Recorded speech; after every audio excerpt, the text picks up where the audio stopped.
আসসালামু আলাইকুম। এগ্রিকালচার ফ্যামিলিতে আপনাদের সবাইকে স্বাগতম। আজকে আমরা খরগোশ পালনের 3টি ভুল নিয়ে কথা বলবো। খরগোশ পালনের ক্ষেত্রে যেই ভুলগুলো কখনো করা যাবে না। তাহলে আসুন জেনে নেই সেই ভুলগুলো কী কী।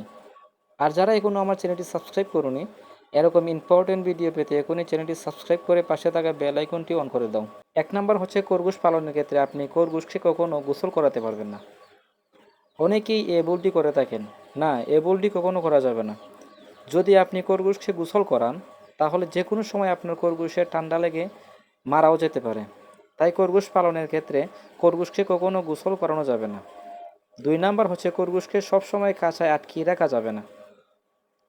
যদি আপনি সবসময় খরগোশকে কাঁচায় আটকিয়ে রাখেন, তাহলে এক জায়গায় থাকার কারণে খরগোশের শরীর দুর্গন্ধ হয়ে যাবে এবং বিভিন্ন রোগ খরগোশের শরীরে হতে পারে। তাই খরগোশকে কাঁচায় আটকিয়ে না রেখে দিনের বেলায় কাঁচার বাহিরে রেখে দিবেন, যাতে তারা খেলাধুলা করতে পারে। 3 নাম্বার হচ্ছে খরগোশকে কখনো আলু খেতে দিবেন না, কারণ খরগোশ আলু খেলে তাদের পেটে ফুড পয়জিং হয়ে থাকে। তাই খরগোশকে আলু খাওয়ানো থেকে বিরত থাকুন। তো এই হচ্ছে খরগোশ পালনে 3টি ভুল, যে ভুলগুলো কখনো করতে পারবেন না। তো বন্ধুরা, ভিডিওটি কেমন হলো জানাবে। আর খরগোশ পালন সম্পর্কে যদি কিছু জানার থাকে তাহলে কমেন্ট করে দাও, আমি পরবর্তী ভিডিওতে সেটার উত্তর দিয়ে দিব ইনশাআল্লাহ। সবাই ভালো থাকেন। আল্লাহ হাফেজ।